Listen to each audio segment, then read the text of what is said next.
श्री कृष्ण। आज श्रीमद् भागवत महापुराण की कथा के 10वें स्कंद की कथा का 23वां दिन है और आज का अध्याय है गोपियों के द्वारा दुर्वासा को भोजन एवं उससे शिक्षा। गर्ग संहिता में एक कथा है। एक बार श्रावण मास में रास के समय भगवान श्री कृष्ण बड़े विलंब से आए तो गोपियों ने उनसे कारण पूछा। श्री कृष्ण ने कहा, मेरे गुरु मुनि दुर्वासा आए हैं, मैं उनके दर्शनार्थ गया था। गोपियों को आश्चर्य हुआ, आपके गुरु? तो श्री कृष्ण ने कहा, हाँ, दुर्वासा मुनि मेरी ब्रह्म विद्या के गुरु हैं।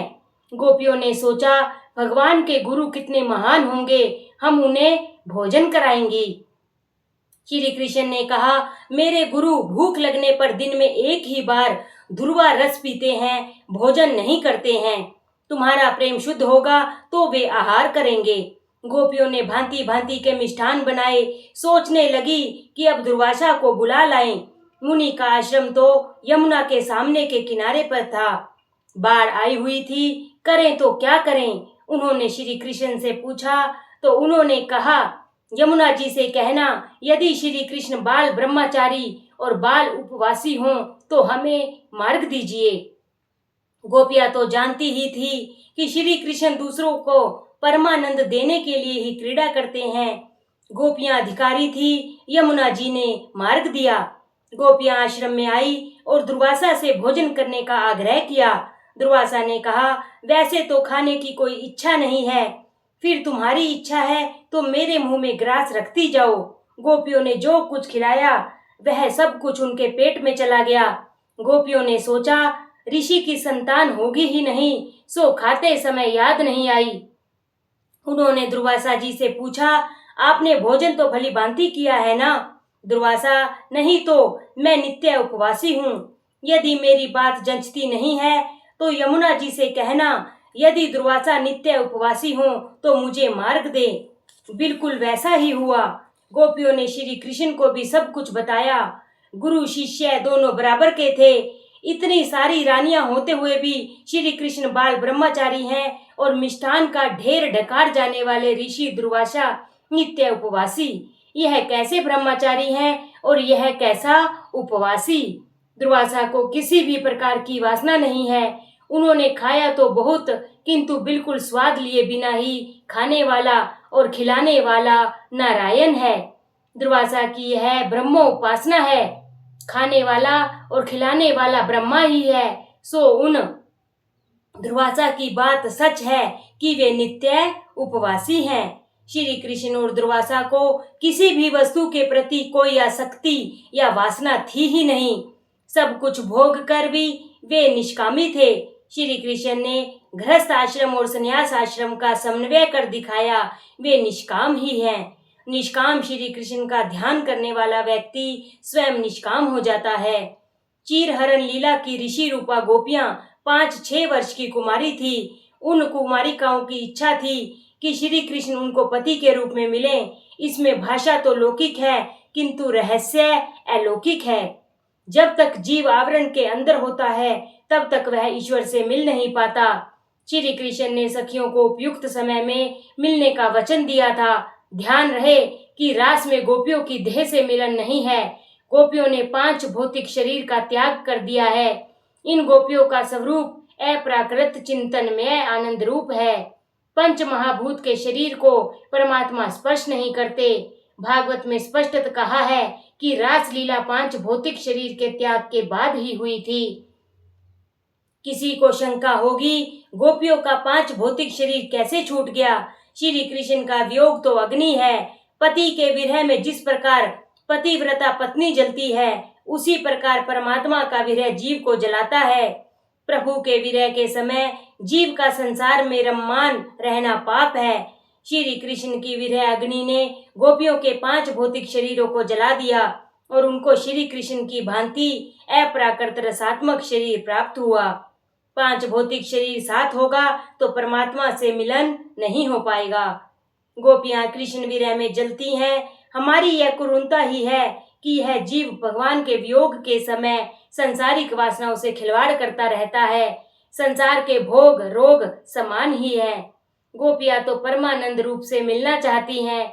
श्री कृष्ण के दर्शन मात्र से अब उनकी तृप्ति नहीं हो पाती। दर्शन में द्वैत है। गोपियां परमात्मा से एक रूप होना चाहती हैं। गोपियों को जब से गोवर्धन लीला में श्री कृष्ण के परमात्म स्वरूप का दर्शन हुआ था, तब से उनमें प्रेम भाव का बीजारोपण हुआ था।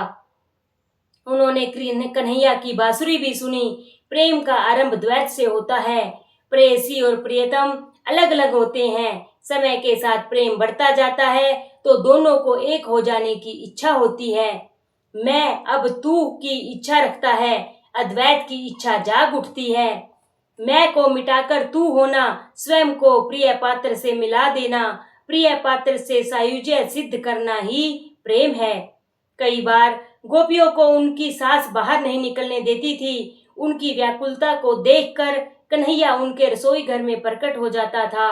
जीव जब अति आतुर होता है तब ईश्वर उनसे मिलने के लिए जाते हैं। गोपियों का प्रेम धीरे धीरे बढ़ता जा रहा है। श्री कृष्ण से मिलना है, एक होना है। अब पल भर का विरह सहा नहीं जाता। कृष्ण विरह से वे मूर्छित हो जाती थी। अब उनकी और कोई वासना नहीं है।